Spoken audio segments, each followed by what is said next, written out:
একই আয়াতে এক বছরের জমির না থাকে তাহলে ওয়াবের অর্থ হয় এবং ওয়াবের অর্থ হয় ও। কিন্তু ওই আয়াতে যদি এক বছরের জমিন থাকে, আচ্ছা আপনারা কি মনে করেন এক বচন একটা না দুইটা? জোরে বলেন, একটা না দুইটা? একটা। আপনারাও জানেন, কিন্তু ওই আয়াতে ইয়াহদি বিহি পরে বিহি আছে, তার মানে এক বছরের জমি।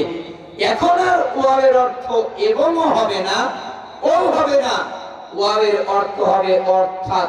তাহলে ওই আয়াতের অর্থ হবে তোমাদের কাছে আল্লাহর পক্ষ থেকে এসেছে কিতাব অর্থাৎ নূর, ওই কিতাবটাই হলো নূর। কি নূর? কিতাব নূর। দলিল লিতুখরিজান নাস মিনাজ যুলুমাতি ইলান নূর, আমি মানুষকে অন্ধকার থেকে বের করার জন্য একটা নূর নাজিল করেছি, আর ওই নূরটাই হলো কোরআন।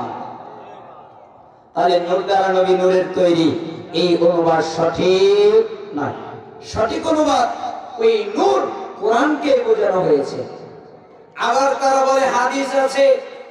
এই হাদিস জাবের রাদিয়াল্লাহু আনহু বলেন, আউয়ালু মা খালাকাল্লাহু নূরি, আল্লাহ রাসূলকে জিজ্ঞেস করা হলো, হে আল্লাহর নবী, সর্বপ্রথম কি সৃষ্টি করা হয়েছে? তখন তিনি বললেন, সর্বপ্রথম তোমার নবীর নূর সৃষ্টি করা হয়েছে। তার মানে নবী নূরের তৈরি। এই হাদিস সহিহ নয়, এই হাদিস জাল। আমরা যদি এই জাল হাদিসকে মেনে নেই তাহলে দুইটা সহিহ হাদিস বাদ পড়ে যায়। একটা সহিহ হাদিস বুখারীর 3191 নম্বর হাদিস।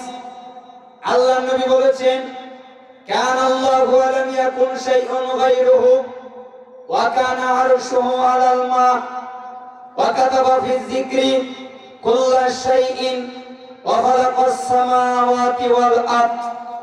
আল্লাহর নবী বললেন, আদিতে আল্লাহ ছিলেন, আল্লাহ ছাড়া কিছু ছিল না। তখন তার আরশ ছিল, আরশ ছিল পানির উপরে। অতঃপর তিনি প্রত্যেক বস্তুর তাকদীর লিপিবদ্ধ করলেন। অতঃপর তিনি আসমান জমিন সৃষ্টি করলেন। তার মানে এই হাদিস দ্বারা জানা যায় প্রথমে আল্লাহ ছাড়া কেউ ছিল না। তখন আরশ ছিল, আরশ ছিল কার উপরে? পানির উপরে। তাহলে আমরা যদি বলি নবীর নূর আগে, তাহলে এই হাদিস দ্বারা বোঝা যায় যে আরশ ছিল, তাহলে এই হাদিসের বিরুদ্ধে চলে যায়। আরেকটা হাদিস আছে তিরমিজির 3319 নম্বর হাদিস। আল্লাহর নবী বলেছেন, ইন্নামা খালাকাল্লাহুল কলম, আল্লাহ তাআলা সর্বপ্রথম কলম সৃষ্টি করেছেন, যা দিয়ে লেখা হয়। ফাকালা লাহু উক্তুব, অতঃপর তিনি কলমকে বললেন, তুমি লেখো। হাজারা বিমা হুয়া কাইনুন ইলাল আবাদ, অতঃপর কলম লিখতে শুরু করে। প্রথম থেকে নিয়ে শেষ পর্যন্ত যা কিছু হবে সব লিখে নিল। তার মানে হাদিস দ্বারা বোঝা যায় সর্বপ্রথম সৃষ্টি কি? কলম। তার মানে আল্লাহ কলমকে প্রথমে সৃষ্টি করেছেন, এটা সহিহ হাদিস। আর ওটা জাল হাদিস, আল্লাহর নবীর নূরকে তৈরি করা হয়েছে প্রথম। সহিহ হাদিসের বিরুদ্ধে। এই জন্য আমরা বলি আল্লাহর নবীর নূর প্রথমে নয়, প্রথমে তৈরি করা হয়েছে সেটা হলো একমাত্র কলম, যেটা আল্লাহর নবী বলেছে, বিশুদ্ধ হাদিস দ্বারা জানতে পারা যায়। তাহলে নবী নূরের তৈরি নয়। আচ্ছা, নূর বুঝলাম, আপনিই তো গজল গান, আপনিই তো নবীকে নূর বলেন, আপনিই তো গজল গান। আল্লাহ নবীর দামদার মোবারক শহীদ হয়ে গেল, দাঁত ভেঙে গেল, মাথায় হেলমেট ঢুকে গেল। এই কারণে তার শরীর দিয়ে জ্বর জ্বর করে রক্ত পড়া শুরু করলো। আল্লাহ নবী তাইফের ময়দানে মার খেলেন, তার শরীর দিয়ে রক্ত বের হলো। নবী তো যদি নূরের হয় তাহলে রক্ত আসলো কোথায় থেকে, তাই না? রক্ত তো তারই আসে যে রক্তে মাংসে গড়া মানুষ, তাই না? আচ্ছা, নূর ভাবলাম, কার নূর? আল্লাহর নূর না ফেরেশতার নূর? আপনি যদি বলেন ফেরেশতার নূর, মালাকদের নূর, তাহলে নবীকে খাটো করলেন কেন? ফেরেশতার মর্যাদা আল্লাহর কাছে বেশি না মানুষ মাটির মর্যাদা আল্লাহর কাছে বেশি? মানুষের। এই জন্যই তো ফেরেশতাকে বললেন আদমকে সিজদা করো। আদম হলো কিসের তৈরি? মাটির তৈরি। আদমকে সিজদা করো। ফেরেশতাদেরকে আল্লাহ বললেন, তারা আদমকে সিজদা করলেন। তার মানে আপনি যদি নবীকে ফেরেশতার নূর বলেন, নবীকে খাটো বানালেন। এবার কার নূর বলবেন? আপনি যদি বলেন আল্লাহর নূর, তাহলে নবীকে আল্লাহ বানালেন। কুল হুয়াল্লাহু আহাদ, বলো আল্লাহ এক, আল্লাহুস সামাদ, তিনি অমুখাপেক্ষী, লাম ইয়ালিদ ওয়া লাম ইউলাদ, তিনি কাউকে জন্ম দেন নাই, তাকে কেউ জন্ম দেয় নাই। ওয়া লাম ইয়াকুল লাহু কুফুয়ান আহাদ, তার সমতুল্য কেউ নাই। নবী আল্লাহর নূর দিয়ে নয়, আল্লাহর সমকক্ষ নয়। যারা বলে ফেরেশতার নূর, তারা নবীকে খাটো বানালো। যারা বলে আল্লাহর নূর, তারা নবীকে আল্লাহ বানিয়ে শিরক করলো। অথচ সত্য কথা হলো নবী নূরের তৈরি নয়, নবী হলো মাটির তৈরি মানুষ। এবার হানাফি মাযহাবের একটা ফতোয়া ওমর ইবনে আব্দুল আজিজ বলেন, তামিম আদ-দারি বর্ণনা করেছেন, আল উযু মিন কুল্লি তামিন, প্রত্যেক প্রবাহমান রক্তের কারণে ওযু করতে হয়। এটা হানাফি মাযহাব। ইমাম আবু হানিফা তো বলেছে, আমার কথা যদি রাসূলের বিরুদ্ধে যায়, সাহাবীদের বিরুদ্ধে যায়, তোমরা আমার কথা ফেলে দিবে, তাহলে ইমাম আবু হানিফার কথা তো মানা লাগবে। ওযু ভেঙে যায় রক্ত বের হলে, এটা হানাফি মাযহাব। অথচ বাকর রাহিমাহুল্লাহ বলেন, আমি ইবনে উমরকে দেখলাম, তার মুখে একটা ফোঁড়া হয়েছে, এই কারণে তার মুখ থেকে রক্ত বের হয়ে গেল। অতঃপর তিনি হাত দিয়ে মুছলেন, তারপরে সালাত আদায় করলেন, কিন্তু তিনি ওযু করলেন না। এটা আছে মুসান্নাফ ইবনে আবি শাইবা 1469 নম্বর হাদিস। তার মানে বোঝা যায় রক্ত বের হলে ওযু ভাঙে না। এই জন্য সাহাবীরা যুদ্ধের ময়দানে তারা যুদ্ধ করত, তাদের রক্ত ঝরঝর করে পড়তো, তারপরেও তারা সালাত আদায় করতেন ওযু সহকারে। কিন্তু নতুন করে রক্ত বের হওয়ার কারণে তাদের ওযু ভাঙতো না। তার মানে রক্ত বের হলে ওযু ভাঙে না। আচ্ছা, আপনাদের এলাকায় আছে কিনা জানা নাই। আমাদের মসজিদে অনেক মসজিদ আছে, যেই মসজিদে লাল বাতি জ্বালানো হয়। লাল বাতি জ্বলায় কখন? ইমাম যখন খুতবা দেয়, ইমামের খুতবা দেওয়া অবস্থায় লাল বাতি জ্বালানো হয়। এরপরে বলা হয়, তোমরা কেউ লাল বাতি জ্বালানো অবস্থায় সালাত আদায় করবে না। কেন? আমি ইমাম খুতবা দিচ্ছি, তোমরা খুতবা দেওয়া অবস্থায় সালাত করবে না। কেউ ঠুকলে তারা বসে যাবা, তাদেরকে পরবর্তীতে সালাত আদায় করার সময় দেওয়া হবে। বলে না কি? আপনাদের এলাকায় নাই? অনেক মসজিদ আছে যেই মসজিদে লাল বাতি জ্বলায়। আপনি যদি বলেন তাদের দলিল নাই, তাহলে ভুল হবে।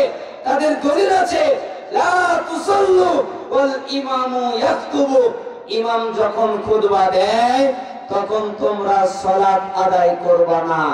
ইমাম যখন খুতবা দেয় তখন তোমরা সালাত আদায় করবে না।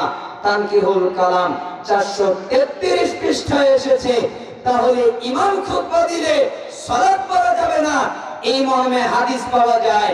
কিন্তু এই হাদিস সহিহ নয়, এই হাদিস বিশুদ্ধ নয়, এই হাদিস হলো জাল, এই হাদিসের উপরে আমল করা যাবে না। আল্লাহর নবী খুতবা দিচ্ছিলেন, জাবের রাদিয়াল্লাহু আনহু বলেন, একদিন জনক ব্যক্তি মসজিদে প্রবেশ করলো। ওই সময় ইমাম আল্লাহর নবী খুতবা দিচ্ছিলেন। একটা লোক ঢুকলো, অতঃপর বসলো। আল্লাহর নবী বললেন, আসল্লাইতা, তুমি কি সালাত আদায় করেছো? ক্বালা লা, লোকটা বলল, না আমি সালাত আদায় করি নাই। আল্লাহর নবী বললেন, কুম, তুমি দাঁড়াও, ফাসল্লি রাকাতাইন, 2 রাকাত সালাত আদায় করো। তার মানে তুমি দাঁড়াও, 2 রাকাত সালাত আদায় করো। বুখারী 930, বুখারী 931, মুসলিম 2061, মিশকাত 1411 নম্বর হাদিস। তার মানে আল্লাহর নবীর সময়েও সালাত আদায় চলে, কিন্তু আমাদের ইমামের খুতবা এত দামি যে ইমামের খুতবার সময় সালাতও চলে না। শুনেন, যে ইমাম লাল বাতি জ্বালাবে, যে ইমাম মানুষকে সালাত পড়তে নিষেধ করবে, যে ইমাম বলবে পরবর্তীতে সময় দেওয়া হবে, তারা হলো বিদআতি, তারা হলো আল্লাহর নবীর নাফরমান। আল্লাহর নবীর খুতবার সময়ও সালাত চলে, আর এদের খুতবার সময় সালাত চলে না, ঠিক না? তাহলে মসজিদে যখন ঢুকবেন, যে অবস্থায় ঢুকবেন, ওই অবস্থায় আপনি সালাত আদায় করবেন। আবার এক শ্রেণীর লোকেরা বলে হাদিস আবার জাল হয়। হাদিস মানে কি? রাসূলের কথা। আচ্ছা, রাসূলের কথা কি জাল হতে পারে? আচ্ছা, আপনারা বলেন তো, টাকা জাল হয়? 1000 টাকার নোট জাল হয়? আচ্ছা, 1000 টাকার নোট দেখতে কিসের মতো? টাকার মতো, তাই না? গাছের পাতার মতো না, টাকার মতোই কালার, টাকার মতোই সাইজ, টাকার মতোই দেখা। তো হাদিস যদি জাল হয়, অন্য কিছুর মতো হবে না, হাদিসের মতো হবে। হাদিস জাল হলে হাদিসের মতোই হবে। টাকা জাল কেন? অনুমতি দেওয়া হয় নাই, অনুমতি ছাড়া টাকাকে ছাপানো হয়েছে, এই জন্য টাকা জাল। ঠিক আল্লাহর নবী বলে নাই, কেউ আল্লাহর নবীর উপরে চালিয়ে দিয়েছে, এই জন্য হাদিসটা জাল, আল্লাহর নবী বলে নাই, একজন চালিয়ে দিয়েছে। ঠিক আছে হুজুর, ভালো কথা, আপনি জাল হাদিস মানবেন, আপনাকে কয়েকটা হাদিস দেই, আপনি মানেন। এক, লা জুমাতা ওয়ালা তাশরিকা ইল্লা ফি মিসরিন জামিআইন। হাদিস কোথায়? আপনারা বাইহাকি সুনানুল কুবরা 5823 নম্বর হাদিস। তোমরা যারা গ্রামে বসবাস করো, গ্রামের লোকদের জুমা নাই, গ্রামের লোকদের তাশরিক নাই, গ্রামের লোক জুমা পড়তে পারবে না, গ্রামের লোক তাশরিক পড়তে পারবে না। হাদিস তো এটা, হাদিসের নাম্বারও বললাম, সুনানুল কুবরা 5823 নম্বর হাদিস। তাহলে গ্রামে যারা বসবাস করে, এদের আজ থেকে আর জুমা পড়া লাগবে না। মানে হাদিস তো জাল হয় না, তো মানে আজ থেকে জুমার সালাত গ্রামে বন্ধ। আপনাদের এলাকা শহর না গ্রাম? গ্রাম। শহর তো জামালপুর, তাই না? তো জামালপুরের শহরে যারা বসবাস করবে, ওরাই খালি জুমা পড়বে, আর গ্রামে যারা থাকবে, এদের জন্য কোনো জুমা নাই। হাদিস তো, এটাও তো হাদিস, হাদিস তো জাল হয় না, তাহলে এটা মানেন? হাদিস তো এটা জাল। আল্লাহ নবী বলেছেন, আনা খাতিমুন নবিয়্যিন, আমি হলাম শেষ নবী, আমার পরে কোনো নবী নাই। লা নবিয়্যা বাদি, আমার পরে কোনো নবী নাই। কাদিয়ানীরা যুক্ত করলো, ইল্লা আইয়াশা আল্লাহ, আল্লাহ যদি চায়। আচ্ছা, আল্লাহ চাইলে নবী হতে পারে না? আল্লাহ চাইলে হতে পারে না? কাদিয়ানীরা ভাবলো আল্লাহ যদি চায় নবী হবে। আল্লাহ চাইবেন? আরেকটা নবী হোক আল্লাহ চাইবেন? শেষ নবী আরেকটা হোক আল্লাহ চাইবেন? আল্লাহ তো চাইবেন না। কিন্তু কাদিয়ানেরা এত চমৎকার করে বলল, আল্লাহ যদি চায় কিনা হতে পারে, তাহলে যারা বলে হাদিস জাল হয় না, তারা এই হাদিসকে মানুক যে মুহাম্মদ শেষ নবী নয়, আরেকটা নবী আসবে। হাদিস তো জাল হয় না। হাদিসে এসেছে কেউ যদি বেগানা নারীর দিকে তাকায় তাহলে তার চক্ষু ভালো হয়ে যায়, চোখ ভালো হয়ে যায়। তাহলে এখন আর ডাক্তার লাগবে না, চোখের ডাক্তার সব বন্ধ। কেন? সুন্দর নারী যেই দেখবে সেই সুন্দর নারীর দিকে তাকিয়ে থাকবে, কি হবে? চোখ ভালো হবে। হাদিস তো জাল, তো হাদিস তো জাল হয় না, তাই না? যারা বলে হাদিস জাল হয় না তারা এগুলো মানব। হাদিস জাল হয়, আল্লাহর নবী বলে নাই, তো আল্লাহর নবীর উপরে চালিয়ে দিয়েছে, এই কারণে হাদিসটা জাল, তাই না? যাই হোক, এই বিষয়ে কথা বলছি, আপনাদের অনেক কষ্ট হচ্ছে। এই বিষয়ে অনেক তাহকিকি আলোচনা, অনেক কঠিন আলোচনা। এই জন্যে আমরা দ্বিতীয় পর্বে চলে যাচ্ছি। আপনাদের কয়েকটা নসিহত করব, আপনারা পালন করবেন। রাজি আছেন তো ইনশাআল্লাহ? কয়েকটা নসিহত করব, পালন করবেন তো? নাকি বলবেন ভালোবাসা আছে কিন্তু ভালোবাসার ভিতরে সততা নাই? কেন? সালাফ বলেছেন ওয়াল হুব্বু মাওজুদুন, ভালোবাসা পাওয়া যায়, ভালোবাসা আছে, ওয়াসিদকু ফীহি মাফকুদুন, কিন্তু ভালোবাসার ভিতরে সততা নাই, সত্যবাদিতা নাই, মিথ্যা ভালোবাসা। এরকম তো হবে না ইনশাআল্লাহ, তাই না? যা বলবো, আল্লাহ রাসূল যা বলবে তা পালন করবেন তো? রাজি আছেন সবাই? এক, আপনাদের জন্য সালাত আদায় করবেন, সালাত ত্যাগ করবেন না। কেন? ওয়ালা তাতরুকান্না সালাতান মাকতুবাতান মুতাআম্মিদান ফাইন্না মান তারাকা সালাতান মাকতুবাতান মুতাআম্মিদান ফাকাদ বারিয়াত মিনহু জিম্মাতুল্লাহ। আল্লাহ নবী বলছেন, কেউ যদি ইচ্ছা করে ফরজ সালাত ছেড়ে দেয়, আল্লাহ তাদের উপর থেকে দায়িত্ব উঠিয়ে নেয়। আল্লাহর কোনো দায়িত্ব নাই, আল্লাহর দ্বীনের কোনো দায়িত্ব নাই, আল্লাহর ধর্মের কোনো দায়িত্ব নাই, আল্লাহর নবীর কোনো দায়িত্ব নাই। যারা সালাত পড়ে না তারা আল্লাহ থেকে মুক্ত, যারা সালাত পড়ে না তারা আল্লাহর দ্বীন থেকে মুক্ত, যারা সালাত পড়ে না তারা আল্লাহর নবী থেকে মুক্ত। তার মানে মুক্ত মানে তারা মুসলমান নয়, তারা হলো কাফের। যারা নামাজ পড়ে না ওরা কি? জোরে বলেন না কেন, ভয় পাচ্ছেন? যারা নামাজ পড়ে না ওরা কি? কাফের। দলিল আল্লাহ নবী বলেছেন, মুসলিমের 82 নম্বর হাদিস, বাইনা রাজুল ওয়া বাইনা শিরক ওয়াল কুফর তারকুস সালাহ।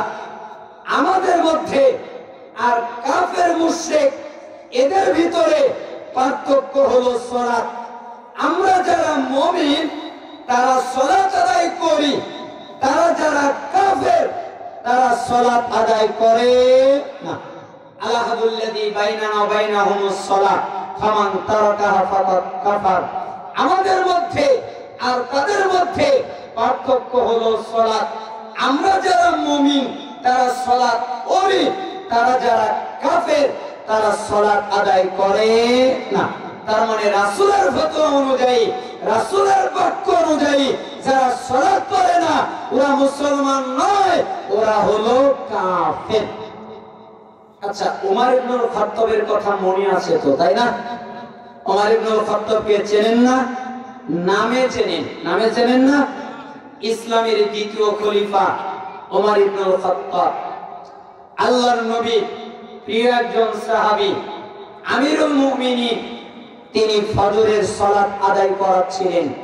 ফজরের সালাত কয় রাকাত? 2 রাকাত। 2 রাকাত সালাত আদায় করাচ্ছিলেন। 1 রাকাত আদায় করেছেন, আর 1 রাকাত আদায় করতে পারে নাই। কেন? ঘাতক যে ওমর ইবনুল খাত্তাবকে হত্যা করবে সে পায়তারায় আছে। কখন সুযোগ পাওয়া যায় আর তাকে হত্যা করা যায়। একটা ছুরি নিয়েছে, ওই ছুরির ভিতরে বিষ লাগিয়েছে। যখন ওমর ইবনুল খাত্তাব সালাতে দাঁড়িয়েছে, এক রাকাত পড়েছে, আর এক রাকাত পড়তে পারে নাই, তখন তার পেটে ছুরিটা চালিয়ে দিয়েছে। এই কারণে ওমর ইবনুল খাত্তাবের পেট থেকে নারী ভুঁড়ি সব বের হয়ে গেছে। ওমর ইবনুল খাত্তাব ঠাস করে জমিনে পড়ে গেছেন। ওনার যখন জ্ঞান ফিরে আসলো, উনি বললেন না আমার স্ত্রী কোথায়, উনি বললেন না আমার সন্তান কোথায়, উনি বললেন না আমার পরিবার কোথায়, উনি বললেন লোকেরা কি সালাত আদায় করে নিয়েছে? তখন সাহাবীরা বললেন হ্যাঁ, লোকেরা সালাত আদায় করে নিয়েছে। ওমর ইবনুল খাত্তাব বললেন আমার কি হবে? হায় আফসোস, কি হবে আমার, কি হবে আমার? লা হাজ্জা ফিল ইসলাম লিমান তারাকা সালাত, যে ব্যক্তি সালাত আদায় করে না, ইসলামে তার কোনো জায়গা নাই। আমি উমরের কি হবে, কি হবে আমার? উনি কয় রাকাত সালাত ছেড়েছেন? এক রাকাত, ইচ্ছা করে অনিচ্ছা করে। তাই উনি চিন্তা করছেন উনার কি হবে। আর আপনি নামাজই পড়েন না, আপনি বলেন আমি নামাজ না পড়লে কি হবে, আমার ঈমান ঠিক আছে, তাই না? আলী রাদিয়াল্লাহু আনহু বললেন আল্লাহ ইউসাল্লি ফাহুয়া কাফিরুন, যারা সালাত আদায় করে না তারা হলো কাফের। আব্দুল্লাহ বিন মাসউদ তিনি বললেন আল্লাহ ইউসাল্লি ফালা দীন লাহু, যারা সালাত আদায় করে না এদের কোনো দিন ধর্ম নাই। পরবর্তী প্রজন্ম আব্দুল্লাহ বিন শাকিক তিনি বলেন কানা আসহাবুন নবী সাল্লাল্লাহু আলাইহি ওয়াসাল্লাম লা ইয়ারুনা শাইআন মিনাল আমাল তারকুহু কুফরুন গায়রাস সালাহ, সাহাবীরা আমলের মধ্যে কোনো আমল ছেড়ে দেওয়াকে কুফরি মনে করতেন না, একমাত্র সালাত ছাড়া, সালাত ছেড়ে দিলে কাফের মনে করতেন। এই দলিলগুলো আপনি পাবেন তিরমিজি 2621, তিরমিজি 2622, বাইহাকি 6921, বাইহাকি 6922। তার মানে যারা সালাত আদায় করে না, সালাত পড়ে না, তারা হলো কাফের, তারা হলো কাফের। আর সে যদি কাফের হয় তার জন্য কয়েকটা বিধান আছে। এক, বেনামাজির কোনো জানাজা নাই, বেনামাজির কোনো জানাজা নাই, বেনামাজির কোনো জানাজা পড়বেন না, খবরদার, বেনামাজির কোনো জানাজা নাই। কেন? একটা নামাজি লোকের যদি আপনি জানাজা পড়েন তাহলে এক কেরাত নেকি পাবেন। এক কেরাত কতটুকু? উহুদ পাহাড়ের সমান। আপনি যদি একটা নামাজি লোকের জানাজা পড়েন অতঃপর তাকে মাটি দেন তাহলে 2 কেরাত নেকি পাবেন। 2 কেরাত কত? 2 উহুদ পাহাড়ের সমান। কিন্তু আপনি যদি বেনামাজির জানাজা পড়েন আপনার কোনো নেকি নাই, আপনার উল্টা গুনাহ হবে। আচ্ছা বলেন তো, দোয়া, জানাজা দোয়া না? জানাজা দোয়া না? দোয়া না? দোয়া। জানাজা একটা দোয়া। আচ্ছা দোয়া আল্লাহ আমাদেরটা বেশি কবুল করবে না আল্লাহর নবীরটা বেশি কবুল করবে? আপনারা কি মনে করেন? নবীরটা, তাই না? আল্লাহর নবীর সহযোগিতা করেছিল কাফেরদের মধ্যে সবচেয়ে বেশি আল্লাহর নবীর চাচা আবু তালেব, তাই না? মনে হয়েছে আল্লাহর নবীর সামনে একটা ঢাল। আল্লাহ নবীর চাচা আবু তালেব মৃত্যুবরণ করলো। আল্লাহ নবীকে আল্লাহ বললেন, হে নবী, আমি কাফেরের জন্য জান্নাত হারাম করেছি, কাফেররা জান্নাতে যাবে না, আমি তাদেরকে জান্নাত দিব না। যেহেতু আপনার চাচা আপনার সহযোগিতা করেছে, এই কারণে আপনার চাচাকে হালকা আযাব দেওয়া হবে। হালকা আযাব কি? তার পায়ে এক জোড়া জুতা পরিয়ে দেওয়া হবে। এই জুতার পাওয়ারে তার মাথার ঘিলুগুলো টকবক টকবক করে ফুটতে থাকবে, তাহলে জুতার পাওয়ার।